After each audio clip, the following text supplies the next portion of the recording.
Come on, someone's going to answer this one. The header.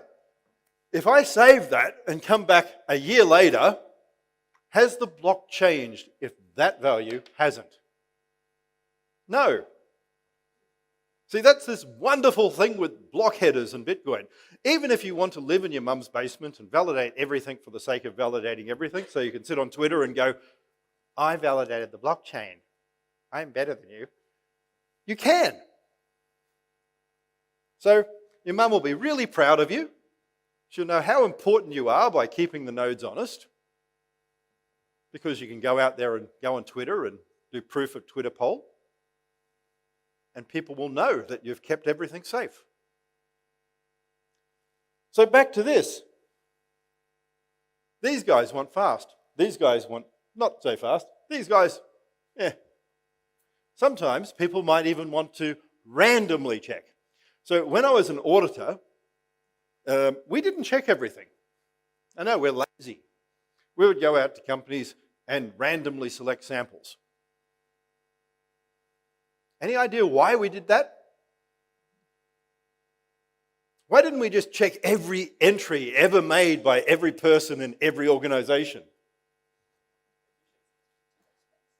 Well, what would it cost both the organization and the auditor to go around to every person who's been in the organization, every person who's left the organization, every company that they've dealt with everywhere on earth, and personally validate everything?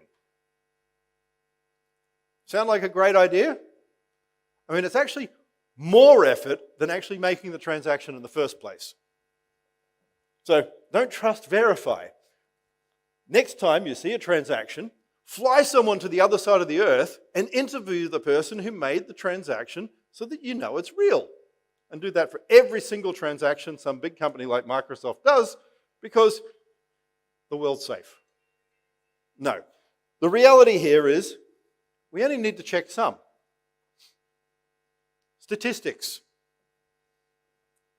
If we have a statistical sample, then we have a confidence interval on how safe we are. And that varies depending on the organization. Some organizations, a standard alpha of 95, confidence interval, alpha equals 5, is good enough.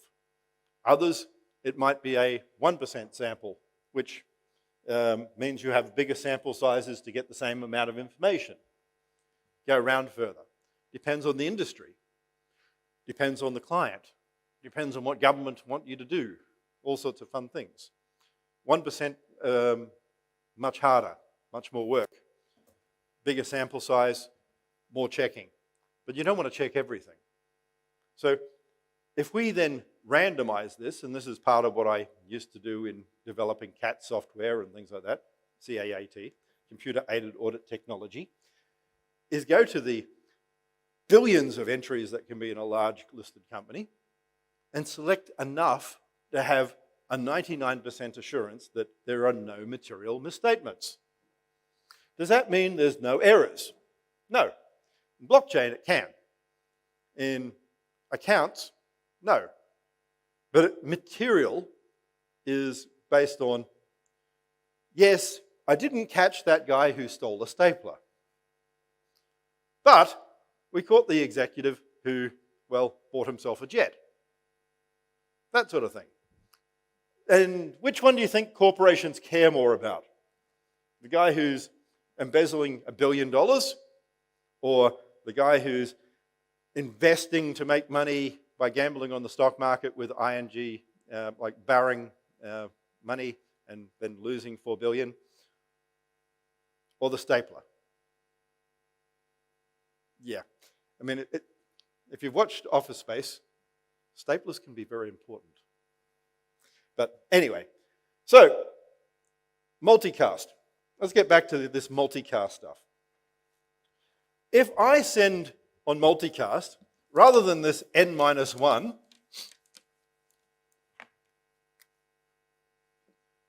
I can send this out, and how many connections do you think I need in my example here?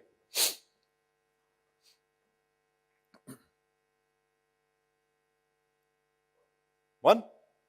Yes, not 3. I can have this go, and there can be other nodes that split my multicast. Something people don't know, which they should, it's really simple and it's nothing I can even patent, is you can multicast to a multicast because it's an IP address. I know. That one's actually quite cool. So I can send out to this machine and this machine that are buffers. And this one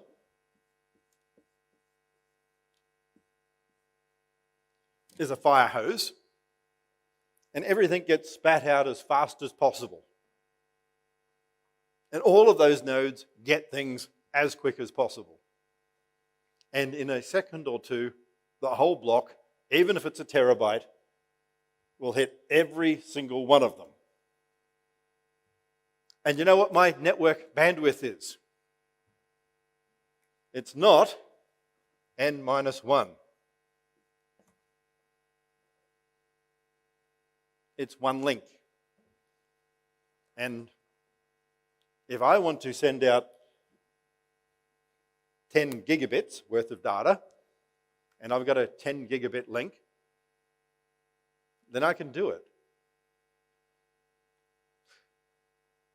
IPv6, what's the biggest packet size I can send? Not 1500 like in Ethernet, 1500, okay? So Ethernet sucks. Not that. 4 gigabytes. So I can send 4,300,000,000 bits of information in one packet. I've rounded it down. But that's a fair bit of info. One packet. So one single IP packet can carry a lot of information. If we have a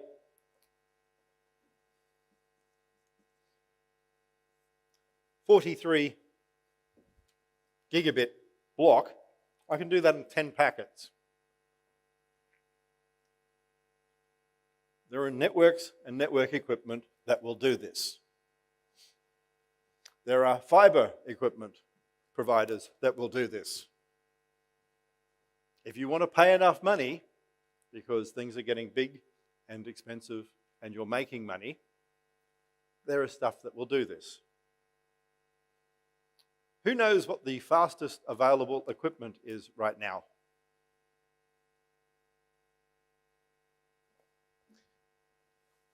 (160 terabit per second with a latency of about 8 nanoseconds local.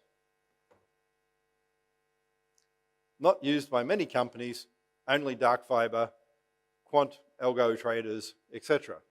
Why? Because every nanosecond matters for these guys. Because if they get in there a nanosecond before you, they make money, you don't. It's a stupid industry, but it makes people money. So, if now we're sending traffic, do we have an argument anymore about the network can't do it?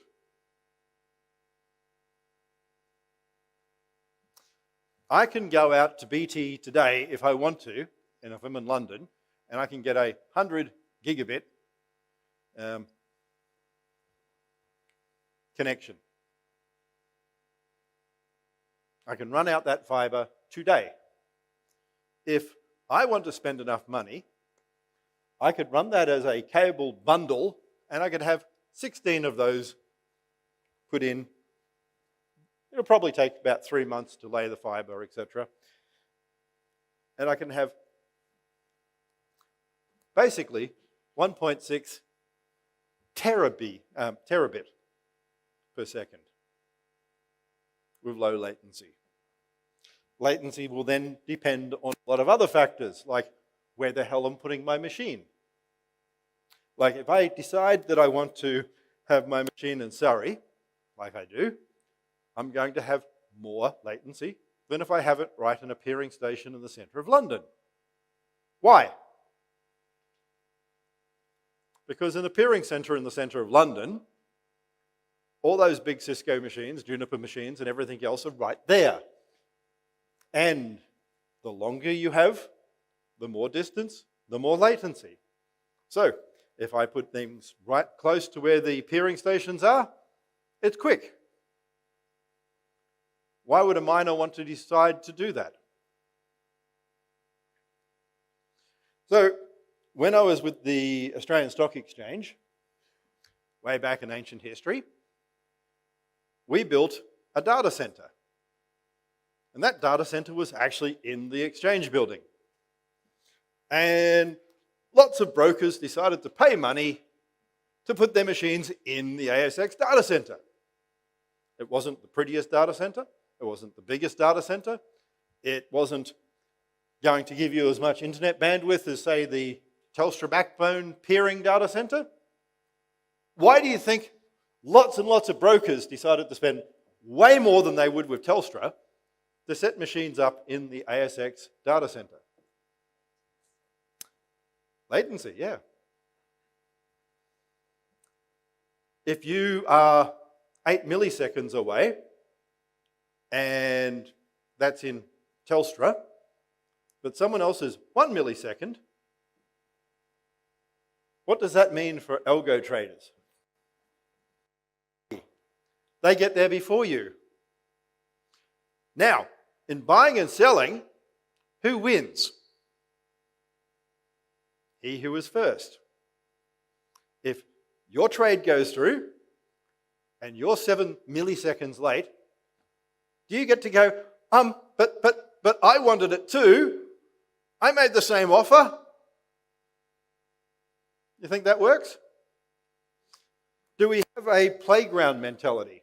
Do you think it's like I get to go up to mum and go, it's not fair. I came in second again. Why can't I win? I know, that's what schools are like now. And I'm sorry, little Johnny. I know that you did your 100 metres in 5 minutes, but here, have a special prize because you're special. Yes, I know, but no, you don't. It's not like schools. So, multicast. Our node out there can join. How many IP addresses are there in IPv6? Lots is one word, yes. We have a limited number, 2 to the 128. Hardly any at all. So anyone know how big that is?